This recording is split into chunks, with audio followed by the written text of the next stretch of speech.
Today we're going to talk about rates of change when there's a composition of two functions. And so I'll go ahead and show you how a composition works just as a reminder, and then we'll dive into looking at rates of change in compositions of functions. And this is done using what's called the chain rule. So I'm going to use a real-world context to kind of set this up. Also, hopefully through this particular real-world context, it will also inform you related to career options you might have as you consider what path to take in your career ahead. So the particular context I'm going to look at is that of the job of a community college professor. So let me give you some raw data on community college professor jobs at the Maricopa Community Colleges. So we have that the base salary for your full-time professors ranges from $51,774 up to $118,742. So that's the range of salaries. Typically people with more experience teaching and also more time with Maricopa will be near the upper end, whereas those with less experience teaching overall and less experience working in Maricopa will be somewhere in the middle or to the low end. College professors are required to teach 30 credits, if you will, each year for this salary. Now, if they want to teach extra, they can earn extra pay. So the overload rate is $1,257.30 per credit.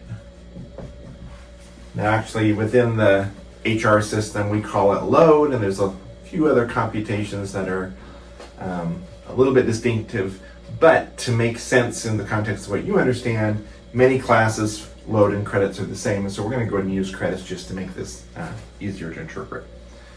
So, if they teach extra classes, they earn this much per credit. Deductions, payroll deductions,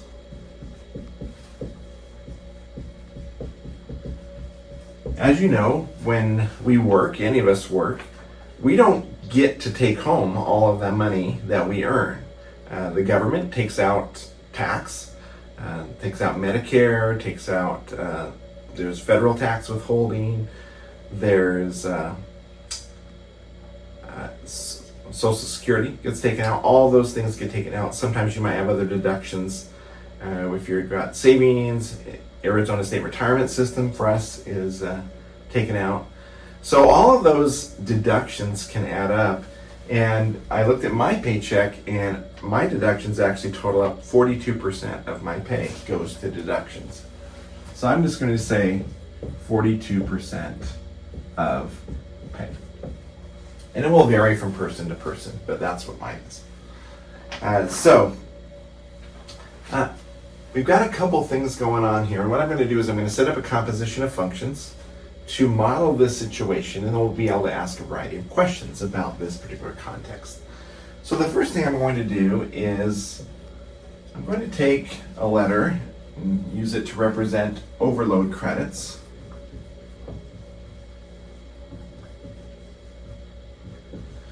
And I'm going to plug in those overload credits into some function. I'm going to call this function H. And I'm going to get out gross pay. And I'm going to call that gross pay G.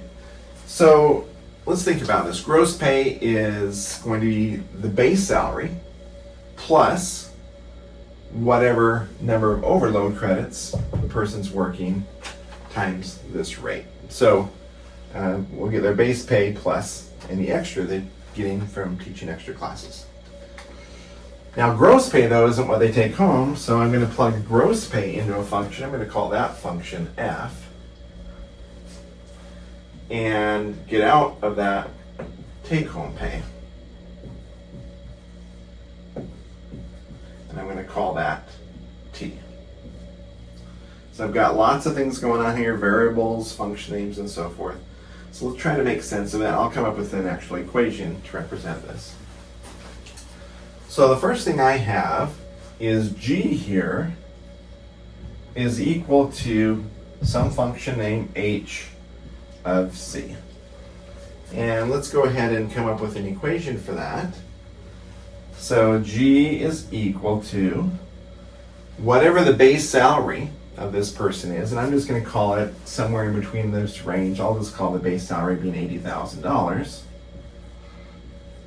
$80,000 plus, then they earn $1,257.30 per credit.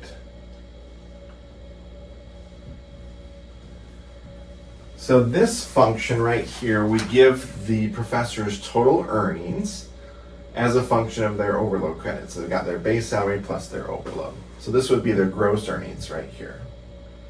And notice that C is the input and G is the output. And this function H is what I use to relate the two. Could we talk about the rate of change here of this function G?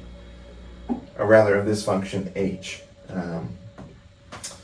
So we can represent this a variety of ways. I think I'm going to go right here and I'll use Leibniz notation.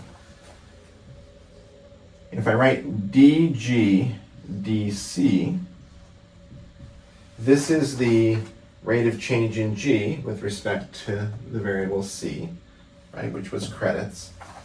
So let's go ahead and look at this rate of change. Well, the derivative of this is 0. The derivative of this is just this constant. So $1,257.30. We know this is in terms of dollars per credit. And that makes sense, right? Because we know that's the amount of extra that they earn. So here I've got this relationship between G and C. I'm able to represent this derivative. We could also write it as h prime of C if you wanted to, but I think it's a little more intuitive if we use the Leibniz notation, dg dc. So this is this rate of change. Now let's come over here and think about the take-home pay. Well, take-home pay, T, is some function of gross pay. So gross pay is the input to this, f of G.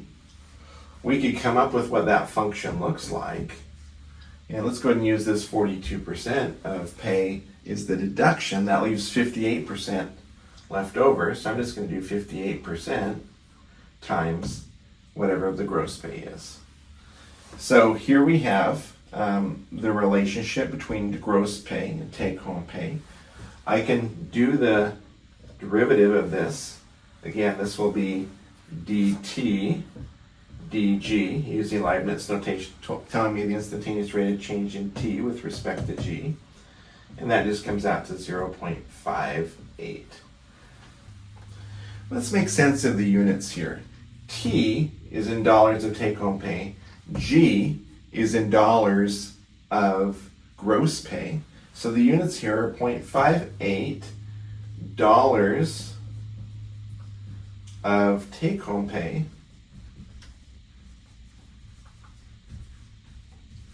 per dollar of gross pay.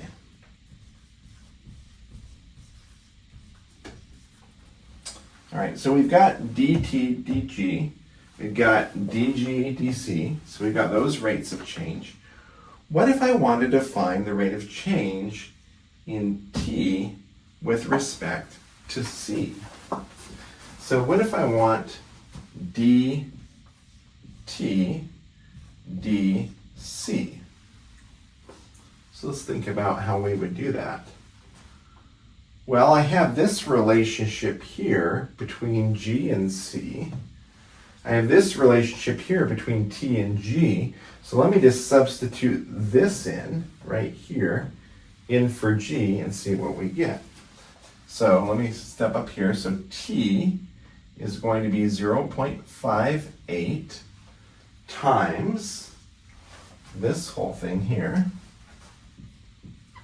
80,000 plus 125 or 1,257.30 C.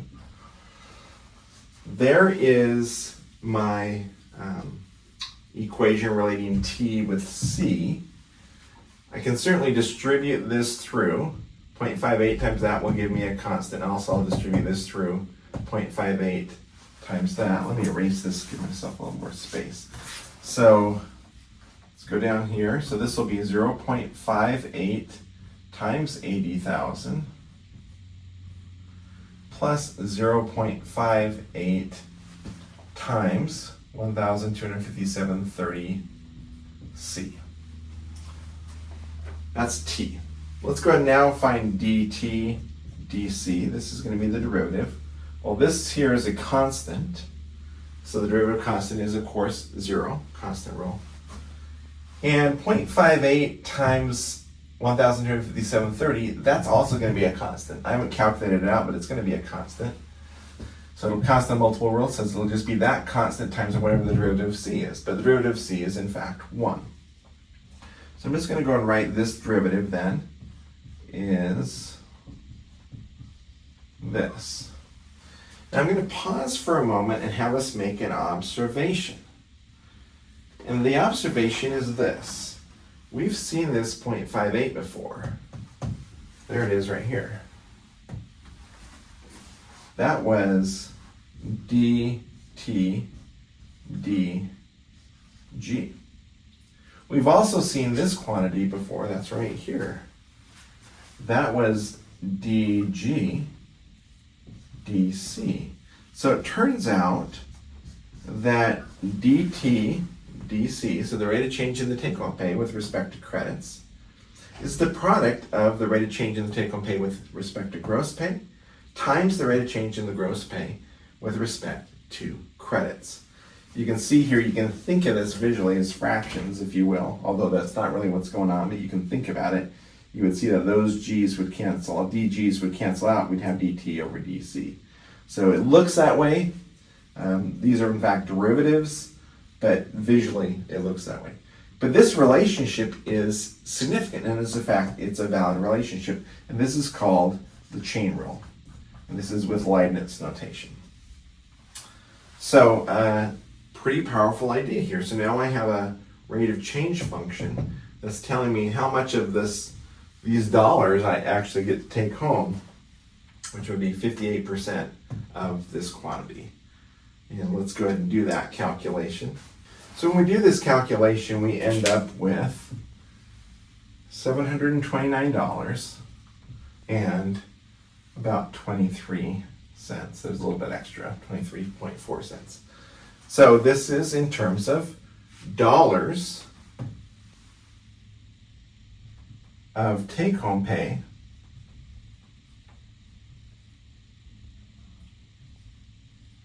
per credit. So in this case, the person's taking home $729 for each $1,257.30 of additional pay from these credits. All right. We'll work another example, but hopefully this one helped you. All right, we're going to summarize what we just investigated in the example about the professor pay and make sense of what we just did there. So suppose we've got this situation. You've got some value, y, is some function of, say, u. And then we've got u is some function, I'll call it g, of t. Then the chain rule says this. dy dt is equal to dy du times du dt. And this is the Leibniz form of the chain rule. And we'll try to investigate this in a context to make sense of it. So we had a function of u. In this case, we had gross pay as a function of credits. And then we had, actually that would have been this one, gross pay as a function of credits. And then we had take-home pay as a function of gross pay. But we'll look at another context to dive into this. But this is the relationship we have.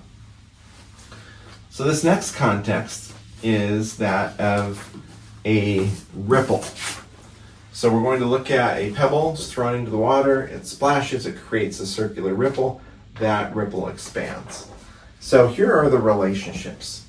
I know that the area of a circle is pi r squared, and let's say that this area is measured in centimeters squared, and the radius of the circle is measured in just centimeters. Okay, centimeters of radius,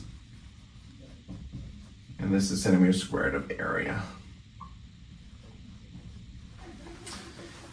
But you know, when you throw that pebble in, it starts with a very small circle, but then the ripple expands. And so we're going to say that the ripple is expanding based on this formula. R is equal to 0.5 t. And t, we're going to say, is seconds.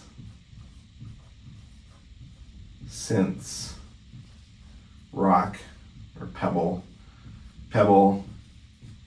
hits water. So we've got these things. So let's go ahead and figure out what each piece would be. Let's start right here with this one. If I want to know what the derivative of a is with respect to r, this is dA dr. Constant multiple rule tells me to bring down the pi. The derivative of r squared, well, that's a power function, so the power rule tells me that's going to be 2r, or in other words, you could rewrite that as 2 pi r. That's the rate of change in the area with respect to the radius. The units on this, of course, are going to be centimeters squared of area per centimeter of radius. Well, let's go down and look at dr dt. That's this function right here. And we take the derivative of that, we just get 0.5. That's the constant multiple rule, tells us to bring that down. The derivative of t, this is just a power function to the first power. So the derivative of this turns out to be 1 by the power rule. So this is going to be centimeters of radius per second, right? Because t is measured in seconds. So I've got dA dr, I've got dr dt.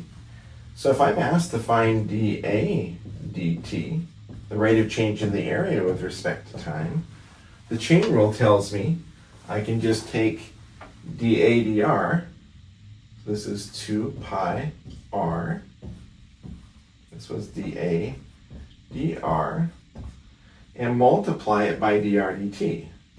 This is just 0.5.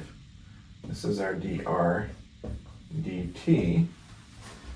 And again, you can see the denominator, if you will, here, and the numerator here. Those match up, and that's why we're going to get the dA over dt. So again, they're not truly fractions here, but visually that's what we see is happening. So 2 times a half is just 1, so this all becomes just plain old pi r. Well, what are the units? Well, what were the units of A? Those were centimeters squared of area. And what are the units of T? Well, those were seconds. So this is pi r. So the rate of change in the area is pi r, centimeters squared of area, per second. Now suppose you don't believe that. Suppose you say, Wilson, yeah, I know you tell me that, but I'm not convinced. Can you show it another way? Sure, we can show it another way. So remember, our result was pi r. We'll solve this a separate way and see if we get the result. So I'll just make a note over here so we remember it. dA dt was equal to pi times r. All right, let's go over here.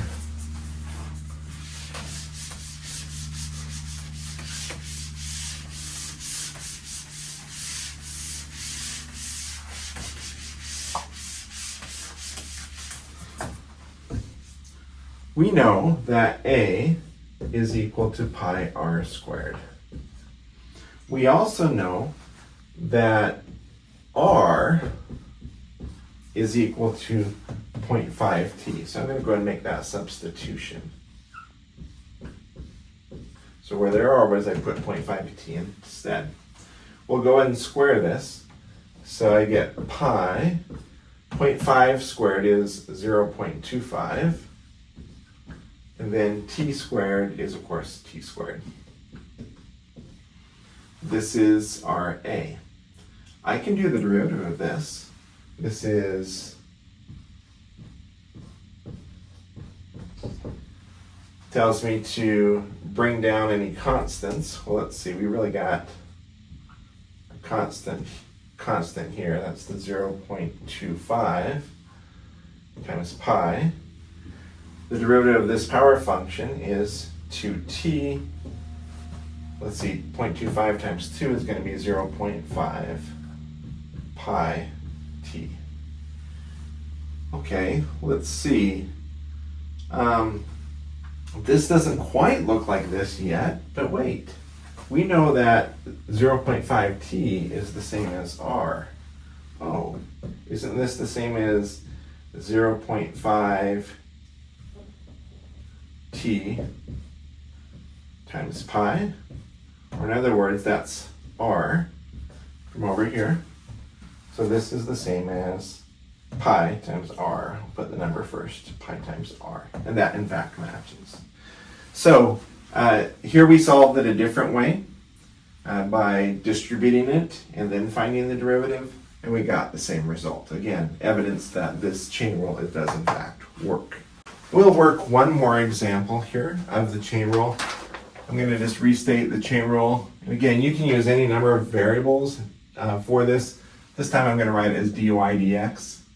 dy dx is the same as dy dt times dt dx. Again, so if you've got this thing going on, if you've got y as a function of t and t as a function of x, then the rate of change with y with respect to x can be given by this relationship. So let me start off again with area is equal to length squared. This is the area of a square. So here's a little visual. If this side length is L, this side length is L, then the area, of course, is L squared. And we've worked with that example many times. Then let's suppose that the side length, L, is equal to 1 plus 2t. So that side length is increasing, and here's how it's increasing. Let me go ahead and get some units up here. Let's say that area is measured in centimeters squared. This is centimeters squared of area. And then L is centimeters of side length.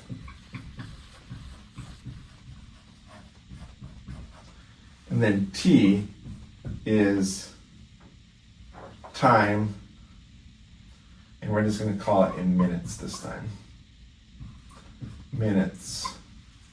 So we got this square and it's expanding, and we're measuring that expansion in minutes, so as that side length expands. So let's just make sense of the various pieces. What would dA, dL represent? Well, that's the rate of change in the area with respect to the side length. And the derivative of that, of course, is just 2L. Centimeters squared of area per centimeter of side length. And the units come right from here. There's the area units, there's the side length. I can also calculate dL dt for this function.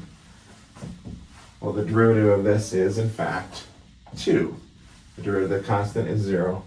Constant multiple rule tells me to bring down that 2, and the derivative of t is just 1. So this is 2 what? 2 centimeters of side length per second. Well, not second, minutes per minute. If I wanted to find dAdt, I just multiply those quantities together. 2L times 2. Now the units will be centimeters squared of area